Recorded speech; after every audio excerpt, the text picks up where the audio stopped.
Hi everyone, I am Max and in today's video we are exploring into how to turn off Google location tracking in Android. First of all, open up your settings. Now scroll down to the bottom and tap on Google. Now go to manage your Google account.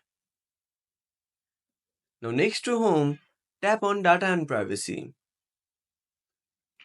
Now scroll down a bit. Now tap on web and app activity. Now scroll down a bit and tap on Google Maps.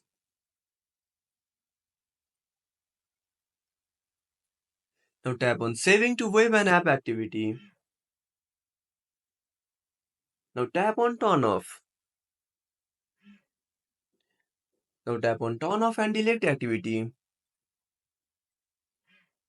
Now tap on next. Again tap on next and tap on delete. Now tap on got it. So that's it. Thanks for watching. If you found this video helpful, smash that like button and subscribe for more awesome content. Have a burning question or want to suggest a topic? Drop down a comment below. This is Max signing off until next time.